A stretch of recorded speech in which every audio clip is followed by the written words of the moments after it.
Like a circle that floats around me, keeping me safe and sound. And when I fall, you've tied a rope to me. You're blessing me every day. I was down with an illusion, like a sparrow with broken wings. But now I shine with your reflection on me.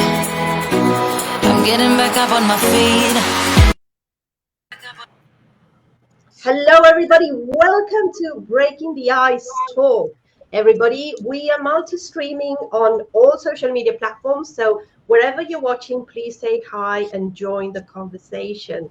So what is Breaking the Ice Talk? Breaking the Ice Talk is an empowering platform for women of all races and cultures to feel empowered and to express themselves in a variety of ways through speech, spoken word, and storytelling in an environment where they feel safe and respected.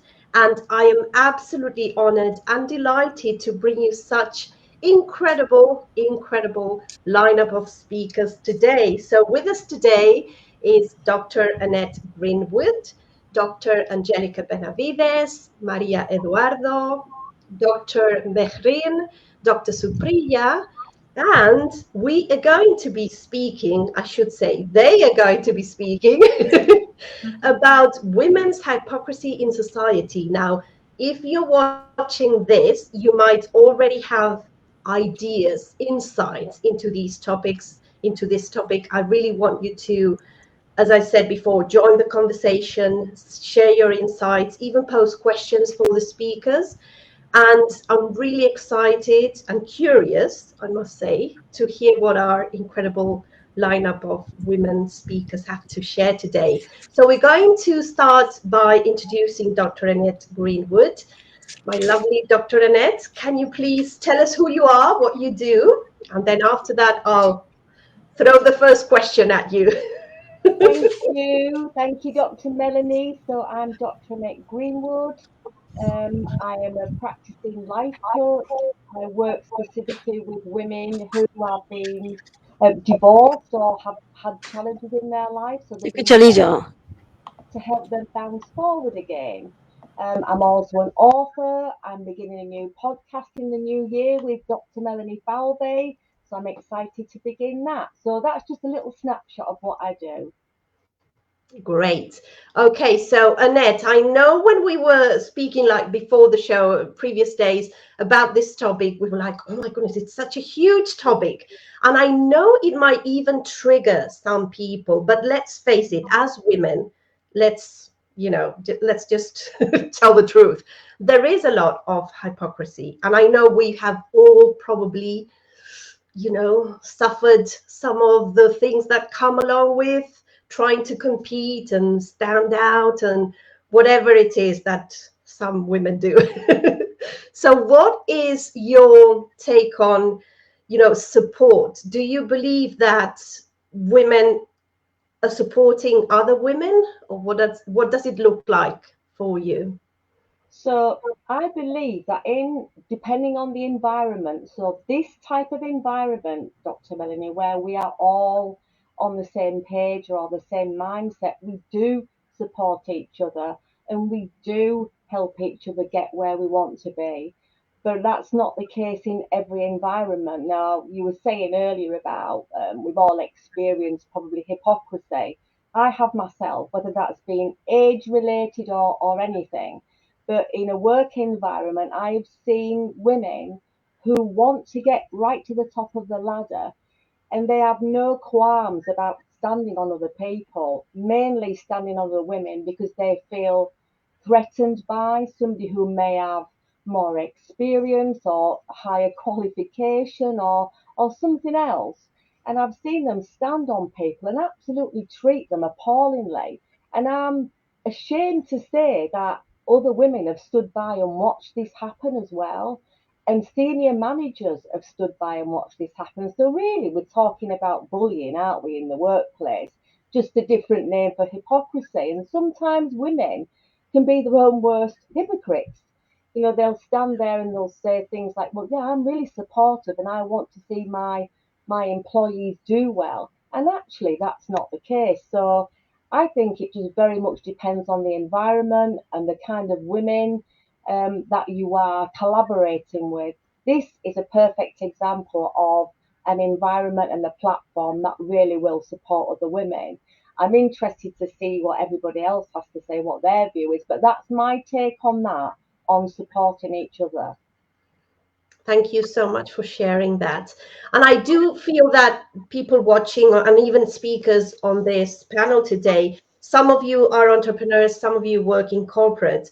This happens everywhere. So it's interesting to listen to different perspectives and different angles to the same topic. So I'm going to head over to Dr. B, Dr. Angelica Benavides. In your own experience, have you seen more of women uplifting each other? Or have you also had the other experience? In my experience, I mean, because I work with women that are inspiring other women. I mean, that's all I've been seeing, that we inspire, we support, we boost each other up. If our crown is falling, we fix it. You know, there has been a few times, minimal times, where there's a sense of competition, but then when the communication is done and we're able to talk about it, like, hey, I'm not here to compete with you, I'm here to lift you. And I think that together we could really create a momentum. And when there's clarity, I think that there's more like a peace of mind that we're transmitting to the other person or woman that we're working with. Mm-hmm. That's very true. That's very true. And I think also, like, you've spoken about that experience, and it's also because you are doing that. You are inspiring women and you're supporting them. So you're getting that back, probably. And before we move on to the next speaker, please, Dr. B, tell us who you are and what you do. Absolutely. I am Angelica Benavides, known as Dr. B, the Ultimate Legacy Builder. And it's basically what I do is I help women turn their mess into a message so that they can really mark their territory or mark the world with their presence, so that we can leave a book that will outlive us and that we can really inspire and create hope in the world even after we're gone. I think that's a huge piece. So I help people publish their book and then turn it into a signature talk. Love it. Thank you so much for sharing. So moving on to Dr. Mehrin, I'm really curious to know whether you think women support other women more depending. Is it a question of what position you are able to reach? Does that change the way we support each other, or what does it look like? Well, thank you so much for the question, Dr. Melanie. And obviously, it's really an honor to be on the platform with so many other wonderful speakers and learners, esteemed speakers, I must say. And thank you. The question is really crucial because the topic itself is crucial. And the one factor I'd like to just bring up is there's two words. It's called power struggle. And if there's one thing that you find amongst lots of our sisters around me, for example, and that's what I do, is what I see, and then we fix it, is this power struggle. And the question is, why do we even have to have it? There's plenty around us for us to share it. We do not have to be in competition with each other. And when you're looking at a corporate space, you will find this power struggle. A sister would be able to quickly diss another sister just to get somewhere higher than she would be. You would find actually your best friend at work might not necessarily be your best friend out of work. But that's because I need to be your best friend at work in order to get what I want. These are just hypothetical examples I'm giving you, but that power struggle is what is the course for me. And the power struggle doesn't happen just on its own. The power struggle begins from your mind, and it begins with you and from what is it that you are seeing for yourself. So if I have to ask anyone who's watching us right now or listening to us or will listen to us, ask yourself a simple question. Am I the same person in my home as I am when I'm outside my home? Do I want to be perceived as one thing in one space and another perception of me needs to be in another space? That for me means you're just a hypocrite to yourself first, more than being a hypocrite to others around you. So that would just be for me, again, it boils down to you having this power struggle, firstly within yourself and then to others. When it comes to supporting each other, I think majority of us, for example, on this panel and many other women I know, are really keen to try and do that. But again, the shift has to start from within you as a person. You yourself have got to really want to bring that change for yourself, to be that change. And it starts within the person itself. That is so true. So true. Everything starts within. Yes, Absolutely. sometimes that's an uncomfortable truth. Thank you so So much true. for sharing. And Dr. Mehrin, please tell us what you do. Oh, Sorry, I keep forgetting to ask you to introduce yourselves. no, that's fine. So I have multiple portfolios. But firstly, I'm the founder of what is called the MEA company. It's pronounced MEA company like my surname. MEA standing for Motivate, Empower, and Advance. That's what I do mostly for women and for children across the globe. And then I'm the president of Success World One Academy, which is here in South Africa, based in South Africa. And I'm also the president of Chilpako International Women's Council. So I belong to multiple platforms. But my main focus is obviously women and children, building and growing them. And my biggest attack right now is as an honorary educator and professor in education. I'm looking to try and delve into the education system so that we don't have to wait for our girl children and our boy children, for that matter, to have to become adults to experience problems and then try and fix them later. We need to get it into the education systems now, that there are life coaching methods that they can be taught at early ages. And let's try and push that forward so our kids can become leaders of today, not of tomorrow. I'm just a lifelong learner. So multiple global award winner, yes. Amazing to be part of WOHA as well. But I think I'm just going to be a lifelong learner. So I'm going to keep learning because we all keep learning from each other. We keep growing in that way. And humanitarian at heart, that's just me. So to empower our women and our children for me is my ultimate goal. I love that. And definitely that's why we're here, because we want to keep learning. And anybody watching, you need to watch this because you are going to learn on this panel. You might agree with some of the speakers, disagree. You will always take something away that's going to help you move forward. So now over to you, Dr. Supriya. So first of all, let us know who you are and what you do. And then Well, see, I got it right at the end. And please, well, Dr. Melanie, thank you so much for this opportunity. And before I take a deep dive in communicating with you all, let me introduce myself. I am Dr. Supriya Kumar Velan, Toastmaster, Communication and Leadership Coach, host and international moderator with 2 international projects. And now I am here with you all in communicating and spreading the positivity across the globe. Yeah. awesome. And thank you so much for being here with us today. So I would like to ask you a question within, like always from your perspective, your own experience.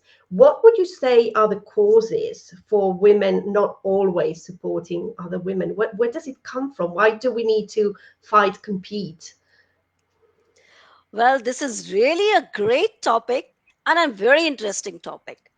Till now, we were talking about gender inequalities. Now, today, we are talking about women inequality among ourselves.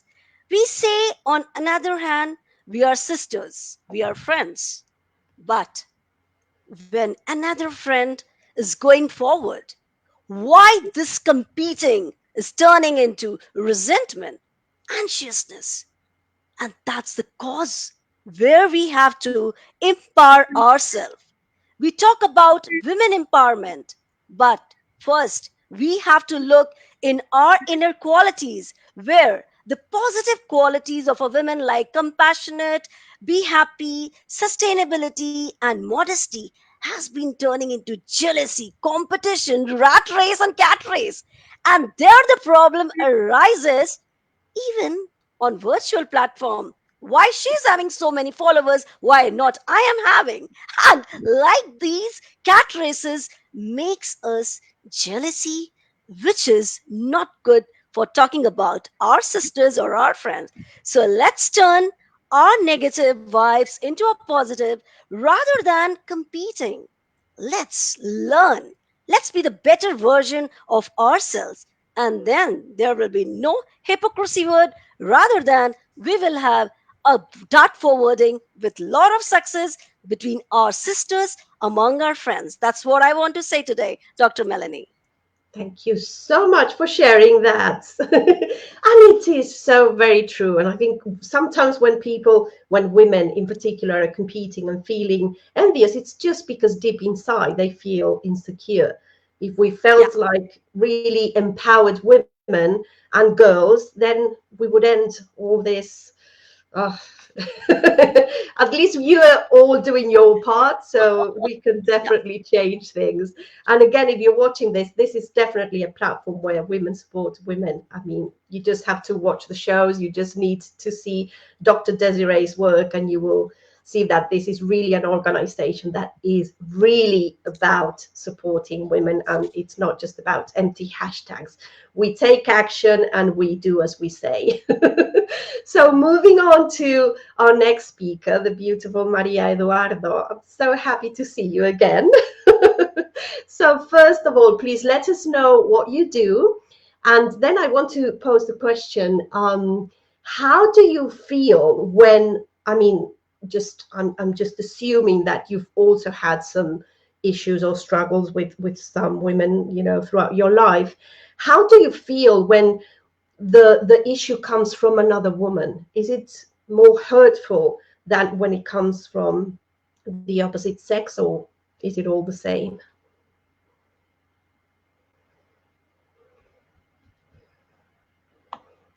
Okay, let me. Sorry, Maria. Sorry, you were muted. Sorry, you can speak now. You're okay now. Yes, thank you. First and foremost, it's an honor to be on this panel discussion with this very interesting topic on women hypocrisy. As you know, I am Maria Eduardo. I am an entrepreneur, a Toastmaster, and a graduate in business management. I've obtained certifications in leadership development, writing techniques, presentation mastery, communicating change, communicating with confidence, communicating with empathy, emotional intelligence, mentoring, business writing, marketing. I am also elevated listener, and I am the face of Women of Heart Awards International Brand Ambassador 2022. Of course, thank you for having me. Yes, can you repeat the question? Yes, of course. Yes.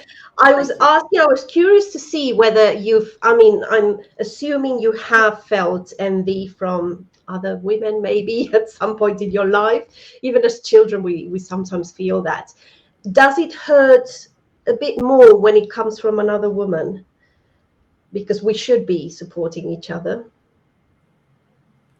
Thank you for that question, Dr. Melanie. I must say yes, indeed. Versus male or female, it hurts very much when it comes from a woman. Actually, many women tend to look down on their fellow women for the simplest of little, and it's really sad because it always baffled me. Why can't we support each other? Why can't we be there for each other? I'm moving up the ladder, you pull me up. I'm further down, you pull me up, or vice versa. We would want to think that if it's a big organization that you would get this, but it's also in a very tiny organization where, for example, maybe there's just one woman in the bunch that has an issue with another, and because that woman is going to the others and sharing negative stuff and things like that, the others would also turn against that woman. So it's basically more like they do not have a mind of their own, so they're what they heard, or and then also you find where, for example, on social media you have a group of friends, and for example, that group, they spoke about you amongst each other. So they cannot, although they doesn't have a problem with personally, they refuse to maybe comment on pictures, comment, because they do not want the other woman to see that they're, you know, contributing to your success. Then we have, is my time up? Please go on. So then we have those women also who are there, they pretend to be on your side. So for example, they tell you, I'm happy for you because you're accomplishing this, you're accomplishing that. But at the end of the day, as time goes by and they're seeing that you're advancing ahead of them, then the attitude changes and they don't realize that you can see the change. And yeah, that's, I mean, just how it is. So it's better if we can come together and just support each other, be there for each other, you know, and the world would be a better place. Thank you. It really would. It really would. If every woman would be able to experience what we are able to experience through being part of Breaking the Ice Talk and Face of Warha and every other group that Dr. Desiree has created, the world would be different. So we need more communities like this one, where women are really getting together and we are celebrating each other's wins and we are supporting each other. And it's not, you know, something that we have to dream about. This is a reality. We just need to create this ripple effect so that every single girl and woman can experience this, and every human. So I'm going to ask you all another question, and then at the end I would really like everybody to chime in and try to find a solution. But first of all, right now, this might be a bit of a personal question, but Dr. Annette, how do you face, or how do you react when you see any of these toxic behaviors in the workplace? So I've worked around toxic behaviours quite a lot. So, you know, the background that I have when I was working in prisons and coaching in probation services and in the community, there was a lot of toxic energy around. Not just the people I was working with or coaching, but actually the staff and colleagues themselves. And it seems to be that there's maybe just one person who it becomes a ripple effect, as I think it was Maria or one of the other ladies was talking about earlier. One says one thing, then the other one jumps on that, and then before you know it, you have this group of this gaggle of women is the best way to describe it, who may have it in for one person. Now, I'm quite confident to speak up and to say I don't find it acceptable and I don't think it's okay. And you can find that as a person who speaks up and speaks your truth, you then become segregated. So it's how you manage that, and you or I, how I've managed it is very much to try and go in with a different attitude, go in with a different way of dealing with it, or maybe putting in something. Have you thought of doing it this way? Or perhaps we could look at it another way, to give them a different way of looking at it, a different perspective. Because when you're entrenched in it, you can't see outside of that box, can you? It takes somebody else to point that out. So our job as, well, mine as a coach, is to help empower people and help them, you know, see things differently. Now, when I see it in the workplace, in the environment that I work in, I have no qualms in challenging it. And the organisation that I do some work for, they are very open to being challenged and very open to people collaborating and working together. And if there is something like that going on, they want to know. And I think that's something that really needs to be spread right across organisations, right across the globe. And so everybody's working for the same goal, if that makes sense. Absolutely. Absolutely. Well, luckily now many organizations do have protocols in place, but we still need people to speak up and speak out, because sometimes just doing that will end the toxic behavior. So thank you for sharing that, Annette. It was really interesting. So now, Dr. B, and allow me to just, I'm going to ask you a really good question that Dr. Sean has posted in the comments. Do you think it's always competition, or could it be cultural? And I'm precisely asking you this because I know you know a lot about different cultures. I think that sometimes it is controlling because, you know, sitting through this interview and really thinking back, I was working for an educational system for more than almost 30 years, 16 years at that location. And I did have a conflict with two women that came in as supervisors higher than me. And I felt that they were either setting me up for failure, or it was racism, or it was bullying. And I did call it to their attention. I said, this is what I'm feeling. This is what I'm seeing. And I was defining what bullying looked like in the workplace, because we only see bullying in a playground, but I had to really define, this is how it looks like in a workplace. And this is what I'm feeling. And this is why I feel that it could be racism. And this is why I feel that you're setting me up for failure. They disagreed.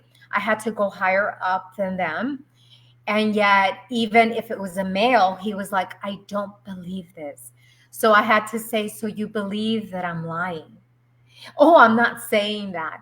So what is he saying, right? So there's a lot of times that you don't feel supported in a system, wherever it might be. But I think that as women, we need to really identify what we're feeling and experiencing, and being courageous enough to step up and talk about it. And because I was retiring, they're like, if you're retiring, why are you doing this? And I'm like, because when I leave, I want a clear path for the next person that's coming in, and for them not to experience what I'm experiencing.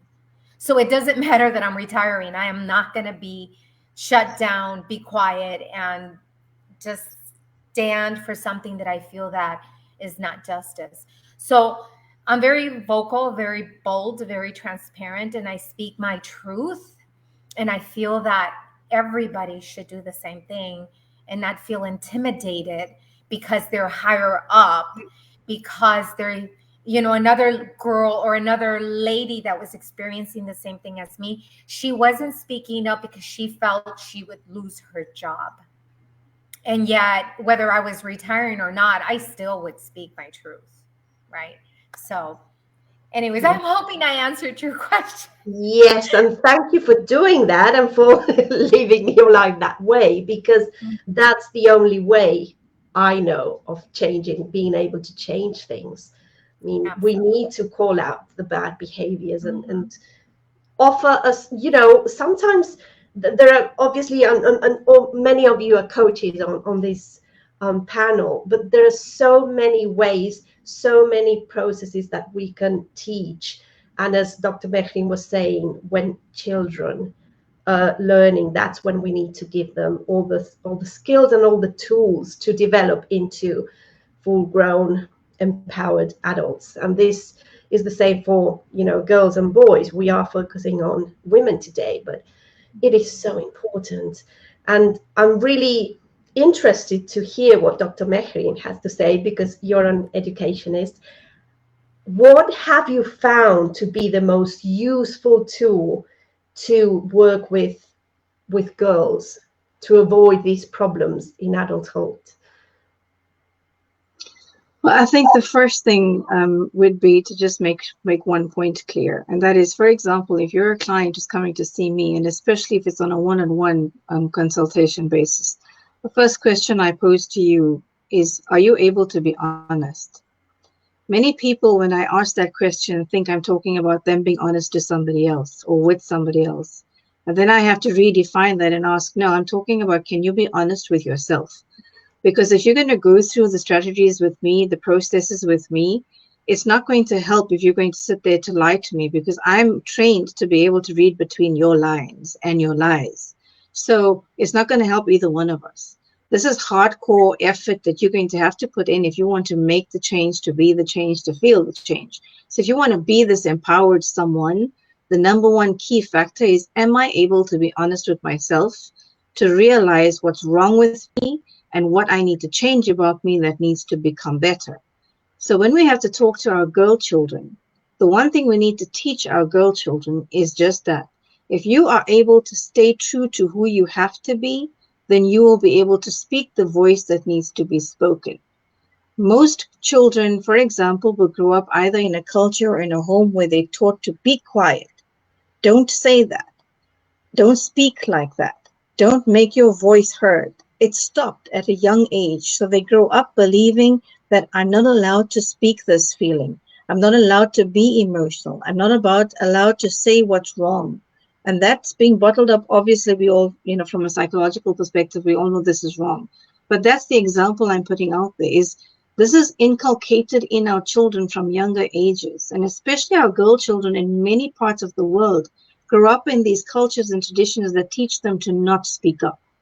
And we need to be able to be that voice. So if somebody, I've had this happen to me, and as you see, of course, I wear the hijab, and I'm still very vocal about whatever I need to be vocal about, because nowhere in my scripture does God tell me that I'm not allowed to speak up. I'm not allowed to be a business person. I'm not allowed to do A, B, and C. So when a person approached me one day and said to me, "Why are you vocal? You're supposed to be quiet. You're not supposed to be like this." And I was sitting in a boardroom with this person, and we were in a meeting, and I was the chair.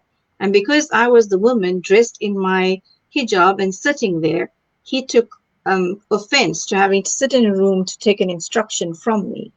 And all I said was, I didn't take offense to him. He's entitled to his opinion. All I did was say to him, well, I do respect what you're saying. I'm agreeing that I'm going to disagree with you, but this is not the place or the space. So either you're welcome to be seated and we can continue, or you're welcome to leave and I'll get you the minutes sent to your office. But the point is, you need to be able to stand your ground and run your race, because it's your race, it's your life, your journey, and it's up to you to make that choice. So we need to teach our girl children from younger ages, it's okay to speak, it's okay to be knowledgeable. And that will cut off a lot of the GBV issues that are happening. It will cut off a lot of the girl children issues that are happening, that are being silenced and they don't talk about. But that's just my opinion. I really think we need to teach people how to speak and to be more vocal. Absolutely. Absolutely. That would be really empowering. And we need to do that when they're still young. Because when you have to learn that as an adult, which probably some of you have, I know I have had to learn it as an adult, and age helps, but it would have been so much easier if I had been able to be more vocal. I was within myself, but I never actually had the voice to say it. So yes, thank you for sharing that. Now, Dr. Supriya, I know you're very active on social media, and of course you give speeches everywhere. How do you think we can use this power that we have today, all our platforms, to help girls and women become more empowered, so we can all be okay with supporting each other and there's no so much envy around? Well, Dr. Melanie, this is really a wonderful question. And before I answer you, I would like to tell you something. One day I got one knife and one apple is there. So I thought, it's totally depend on me. Either I should cut that apple and eat it and make myself healthy, or either, due to my ignorance, I cut my hand and bleed and blame myself. Similarly, we all women have that much potentiality. We are gift of God. We can generate a life. And when we have that potentiality, and if I turn to your question, that is social media, if I talk about, is a boon or a bane? Definitely, it is our perception, it is in our hand. And as you said, Dr. Melanie, about empowering women, then I think social media is a boon today, because after this pandemic, you can see we are globally connected, which we were never thought in my life before. And today, we sitting in India, sitting in US, and different parts of the world, we are connecting, we are spreading positivity. And when that we can do, why not spread positivity between a sister and a sister, women, friends, and when we are talking about gender inequality, as I said earlier, why can't we become friends? And when we empower ourselves, we all join together, we can bring a great revolution that is not going to stop any women from not be vocal. As Dr. Mehreen has said, we have to be vocal in every part of our life, whether we are a mother, wife, daughter, and then we can revolutionize this world. But this has to be done with a greater perception, with a greater positivity, with a greater mental stability. You know, we all promises so many things in life that we are going to do this, blah blah blah blah blah. End of the day, these policies were looking either locked in a profile file or a bunch of files. We never looked at it. So the time is now. Whatever we are thinking, we have to do it now.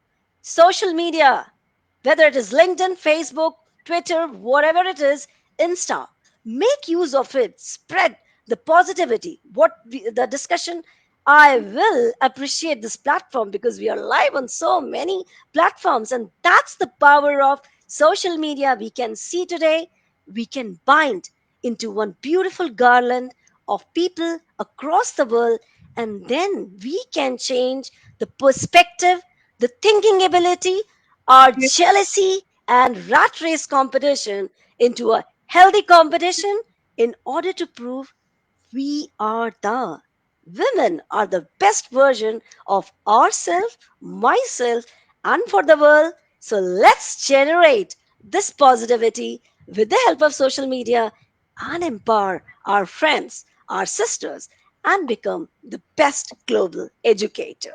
That's the real meaning of an educator, woman, or you can say a best teacher, coach, mentor, or whatever you are in your field. That's what I want to say, Dr. Melanie. Yeah. Thank you. Thank you very much for sharing. And I fully agree. I think all of us here, we are taking a stand. Just being on a panel is already trying to inspire and educate others. And we sometimes don't know, we're sometimes not aware of how many people we're able to touch with a live stream or a post or a comment. And we have so much power. Why don't we use it? And I know we do, but I mean, why don't we use it in the general sense, in a broader sense, to change things that are not working? We're not trying to change people per se. They can have their own beliefs, thoughts, whatever, but we are trying to make this world less toxic, basically. Exactly. Okay, exactly. It would be so much easier. And I know that sometimes we think, oh, we're all humanitarian. It must be so easy and so wonderful. We might be all just looking at rainbow and glitter. And it's not true. I mean, there is every kind of behavior within every community or every industry. So we do encounter toxic behavior, not because we are humanitarians, probably even more so than in other fields. But that is probably for another panel. That's a really, really big conversation. So Maria, I'm really wanting to ask you something from the beginning of this show. You are a leader. You are a really inspiring figure, and being, so beautiful. And when you wear your crown, you're so glamorous. And I'm sure so many young girls are really inspired by everything you have achieved. How do you think women in your position could use their power to end all these issues?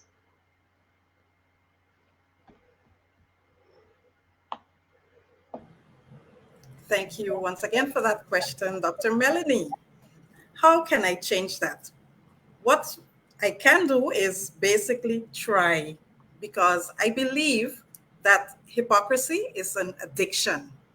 And you can only try to speak to someone, encourage them, advise them, hey, we are all women, we are all equal. Not because I've accomplished this means that I'm better than you. You can also accomplish it. follow my footsteps. If you have questions, you can ask me, how did you get there? How can I, be an example? So basically, it's just encouraging and supporting those women, making them feel or comfortable enough to want to, and also let them know that it's okay to start from this little and grow that far, So basically, yes. I mean, it's not difficult for them to, or for anyone to accomplish anything. It's the mindset. Once you put your mind to do something, then definitely you will accomplish whatever you want in this lifetime. Thank you. That was beautiful. And so true. It's in our hands. We can encourage, the younger generations and everyone around us. I know I try to do that with, teenagers around me, or my nieces and nephews. I always try to bridge the gap. I think we have such a huge opportunity today because of this technology, that we can really bridge the gap for everybody, no matter where we are in the world. We don't have to wait so long to accomplish things, or to achieve things, or to, be more equal, because we can really advance faster nowadays. So now I really want to take this last round to bring some solutions to the table. So which would each one of you amazing ladies, leaders, want to share what you think would be the solution to this topic? So Dr. Annette. So my sort of views are quite simple on this, Dr. Melanie. It's, for me, if you're coming from a place of fear, you are not able to move beyond that until you've worked on yourself. So in terms of working together, it's about collaboration rather than competition, not standing on each other to get where we want to be, but lifting each other. If somebody's at the bottom of the ladder, reach out, hold the hand and lift them up, because you never know where that may lead. One day you may see them, doing great things in the country. And especially for young women and young girls, for us to reach out as women who are experienced and have got, things that we can teach and show them, it's down to us. It's our responsibility to help them grow. And it saddens me that there's still young girls and women today who feel that they are not worth it. And it's down to us to show them that actually you are. Yes, yes, yes. You are, they are, everybody is. Thank you so much for sharing that, Dr. Annette. Okay, so Dr. B, what would be your solution? Well, I truly believe that we are what we believe, right? So if you have a limiting belief that you're not good enough, that there's not enough out there in the world, that you have to push someone down to climb the ladder, then unfortunately, that's not the place to be. So I feel that if you are in competition, it is really powerful to do inner work. I'm constantly working on myself, monitoring, being aware of, what do I believe? Is that really true for me? How can I break through that limiting belief or that emotion of feeling sad, fearful, doubtful of my talents and my skills? And then not only being able to tap into my beliefs and my emotions, but being able to tap into a support system, just like you, and these wonderful women that are on this platform, and tapping with Dr. Desiree, and tapping into her community, where you're going to find powerful women that are supporting each other and helping each other to get to that next step, whatever that might be, and not being in competition. So connect, be aware of what you're feeling, what you're believing, and then just break through it. Don't be afraid, because it's greener on the other side, believe it or not. So I love that. I love that. Yes, exactly. Working, the process can be a bit scary, but it's so worth it. And it's never as bad as it seems. You know, No, the first step is the hardest. Then you're on a roll. absolutely. So just do it. Yes, yes, yes. Okay, so Dr. Mehrin, what would you suggest as a solution?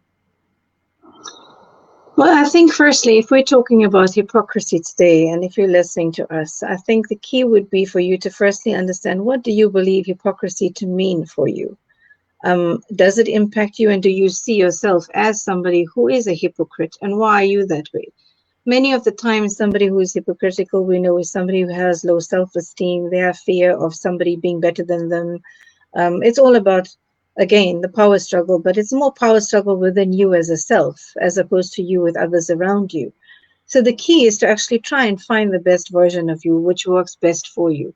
Whether you're a mother, a daughter, a sister, whatever, even if you're in the corporate space, try and really resonate with the space that you are in and grow yourself in that space. And the key for that is to educate.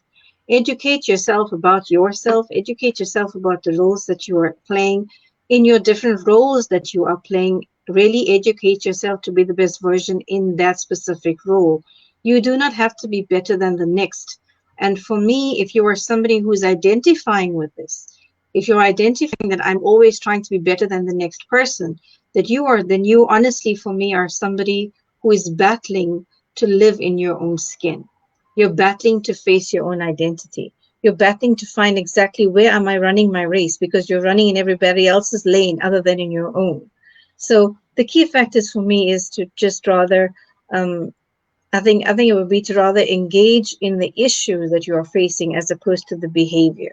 Because if you're going to attack the behavior, you're not going to understand what your issues really are.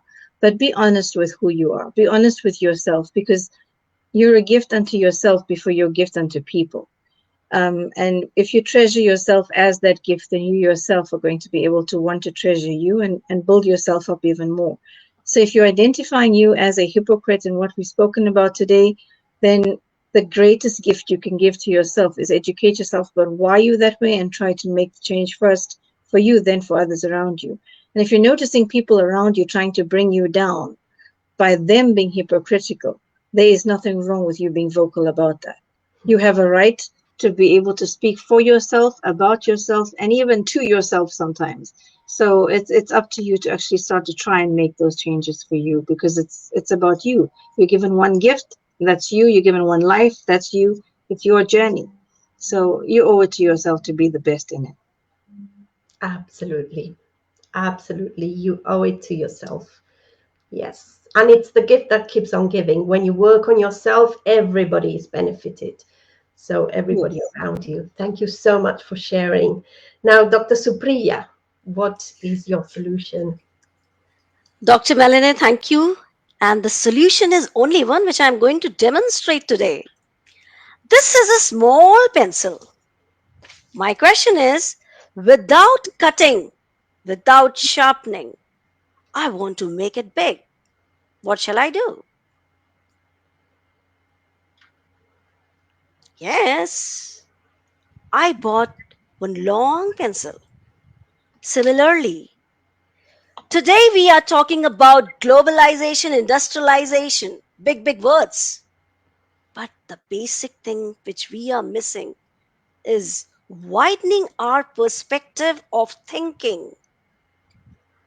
A healthy competition, when we are talking about, we are actually bringing a big pencil. But when we are thinking in a negative resentment, that the word is hypocrisy, deceptive, what you not are, that you are trying to become. And that where we are sharpening this pencil, we are creating our own problems by our own hand. And one very basic question I would like to say, or something which everybody will touch their heart: hypocrisy, talking behind my back, only means that you respect my presence enough to know better than to act up in my face. And that's the real meaning. So, hypocrisy is just like a deceptive. Remove it, widen your thoughts, educate yourself, learn, not to compete in a jealousy, resentment, but to be the best version. And one practical thing, when you compete, suppose tomorrow is an international speech competition, and I started to get fear whether I will defeat her, whether I will defeat her, I am burning myself into a lot of troubles. Just give your 200% to speak best, to deliver the best. And trust me, folks, when you do what you love what you do, the success is yours. And there should be no word that is called hypocrisy, resentment, competition. It's just like success is to flow like water through a road of rocks, and there will be a empowerment among your friends, and there you will realize you are the best version of yourself with lot of positivity, lots of radiation of positive vibes, which you will spread across the world, and there will be no competition. It's all about healthy competition that will motivate you rather than unhealthy jealousy competition that will only degrade you, your mental stability, your mental happiness. And trust me, folks, nothing is more important than your own mental happiness, than your heart happiness. Nothing can buy. In this world, this is very, very important. People sleep in air condition, but if their heart is not happy, I can give you the guarantee you will sweat and you cannot have a sound sleep. So let's bring that sound sleep, that positivity with your thinking, a positive thinking. That's it, I'm going to say. Wonderful, wonderful. And I'm sure everyone watching is feeling those positive vibes that you're sharing with us. I know we are all on the panel. Okay, that was beautiful. Thank you for that. And Maria, over to you as the last speaker. What would be your solution? Let me unmute you. Sorry. There you go. I would suggest that we lose our inner critic so that we can make authentic choices that don't come from a place of fear or regret. Practice self discipline, raise self awareness, and live in empathy. Be real and listen to your conscience. Form your own opinions and live life with honor. Be authentic. Be proud of who you are and what you do because life goes on. It doesn't end there. You have to continue living. Do not be judgmental. We all have the right to happiness. And I would also like to leave you with a quote. Let me see if I found it. If you wear a mask for too long, there will come a time when you cannot remove it without removing your face. Hypocrisy is real. Thank you. Yes. Love that. Love that. And that was so graphic. Thank you for sharing. So wonderful speakers. You've been amazing. I know the audience is, sharing their insights. They're really enjoying this talk. So why don't we continue this talk? Please keep those comments coming, and our incredible speakers will be coming back to give you a few more insights or answer your questions or just, join the conversation. So thank you, everybody, for joining us today. Please stay tuned. Follow Dr. Desiree Richardson and Breaking the Ice Talk, because there's more shows coming on really interesting topics. And I love how we've been able to end this rather tough topic, and it could be a bit triggering and negative for some people, and we've been able to bring you solutions so that we can end it once and for all. And I love how there was so much about education, because that is really the foundation to any change we want to bring to the world. And again, if you really want to feel supported and surrounded by really inspiring women, get in touch with Dr. Desiree and she will find the best platform for you to be able to shine. So to these amazing female leaders, Dr. Annette Greenwood, Dr. Supriya, Maria Eduardo, Dr. Mehrin, and Dr. Angelica Benavides, thank you so much for joining me today. and we'll see everybody again very, very soon. Thank you. Thank you. Thank you so much.